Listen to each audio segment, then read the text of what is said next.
Okay, yung ML po kasi stands for Mamamayang Liberal, which is the multi-sectoral arm or wing of the Liberal Party. We represent several sectors. Yun po yung women, youth, farmers, fisherfolks, workers or laborers, urban poor, indigenous peoples, LGBTQIA+, PWDs, and senior citizens. So iba-iba pong mga sektor yan at alam naman po natin na itong mga sektor na to ay may kanya-kanyang mga adhikain, mga kanya-kanyang mga suliranin.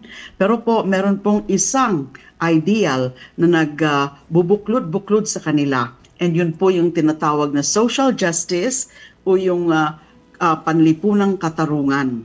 Yun po ang pinaka-overall umbrella ng aming plataforma para sa mga sektor na yan, yung mga marginalized sectors. Kasi nga, alam nyo naman, yung social justice, ang ibig pong sabihin yan, those who have less in life must have more in law. Kami pong sa ML, we are offering ourselves to be the voice of the voiceless, the powerless, and the marginalized. Now, yung kada sektor pong yan, meron na pong naisip ang ML party list ng mga priority legislation for each of these sectors. No, I don't think we have the time na ma-explain ko po yung lahat na yan. But para ho yung sa general, yung pinaka-major advocacy po ng ML party list ay lumalaban po kami para sa hustisya at reforma.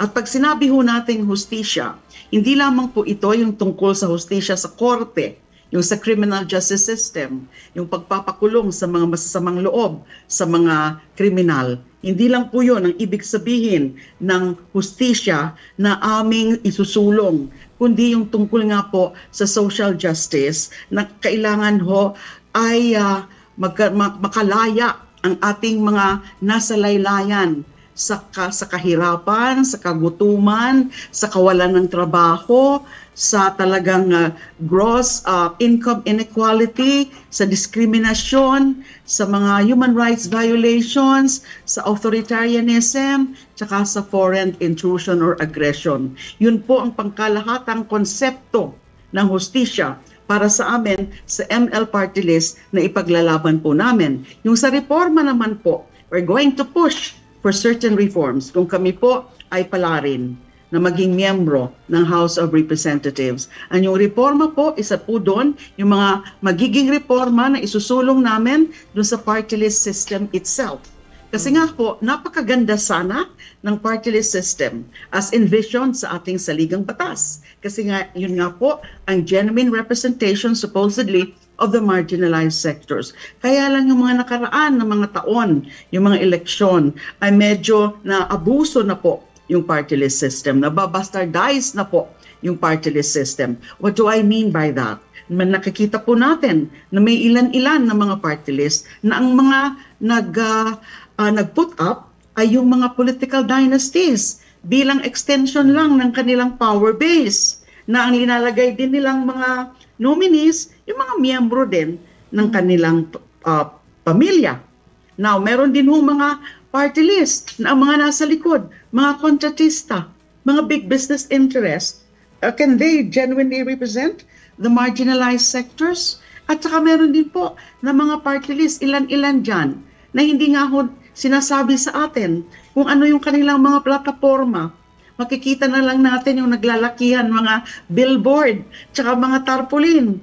Pero do they ever go around the country and explain kung ano yung mga plataforma o mga legislative agenda nila? Ang isa pa hong nakikita ko na malaking